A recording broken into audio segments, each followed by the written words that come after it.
শহীদ আসাদ দিবস আজ। ৬৯-এর গণ অভ্যুত্থান আন্দোলনে ঢাকা মেডিকেল কলেজ হাসপাতালের সামনে গুলিবিদ্ধ হয়ে নিহত হন ছাত্রনেতা আসাদ। পরিবার ও সহযোদ্ধাদের অভিযোগ, দেশের জন্য জীবন দিয়েও নতুন প্রজন্মের কাছে অজানা এই নায়ক। সরকারিভাবে দিবসটি পালন ও তার স্মৃতি সংরক্ষণে উদ্যোগ নেওয়ার দাবি তাদের।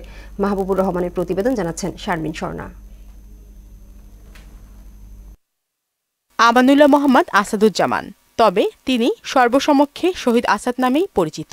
৬৯-এর গণ অভ্যুত্থানে ২০ জানুয়ারি আইয়ুব খানের পতনের দাবিতে মিছিলে গিয়ে পুলিশের গুলিতে নিহত হন। এরপর থেকেই জন্মস্থান নরসিংদীর শিবপুর উপজেলার ধানুয়া গ্রামে অযত্ন অবহেলায় পড়ে আছে তার সমাধি।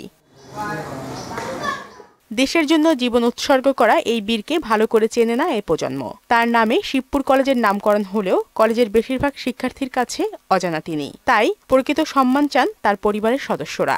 আজও পর্যন্ত এই শহীদ আসাদের সম্মান মূল্যায়ন কোনো সরকারি করে নাই।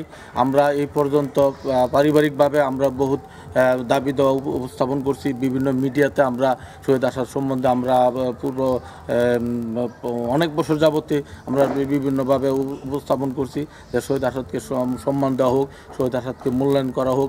আসাদের আত্মত্যাগ নতুন প্রজন্মের কাছে জানাতে দাবি জানান সহযোদ্ধা ও পরিবারের সদস্যরা। সুন্দর সুস্থ গণতান্ত্রিক সমাজ ব্যবস্থা যদি আমরা প্রতিষ্ঠা করতে চাই, আজকে সমাজের উচিত, প্রত্যেকটা রাজনৈতিক দলের উচিত, সরকারের উচিত যে এই আদর্শগুলোকে সামনে নিয়ে আসা, এই প্রজন্মকে শিক্ষা দেওয়া। আমাদের এখনকার যে প্রজন্ম, এরা এই শহীদ আসাদ সম্পর্কে বলতে চলেছে।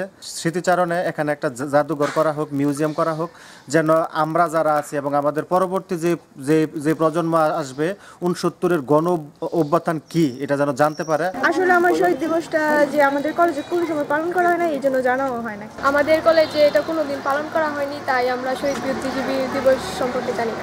তার ইতিহাস জানা উচিত বলে মনে করেন শিবপুর শহীদ আসাদ কলেজের অধ্যক্ষ।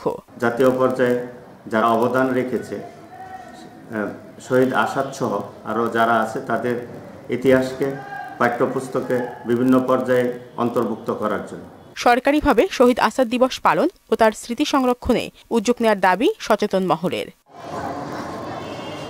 শারমিন স্বর্ণা, মোহনা সংবাদ।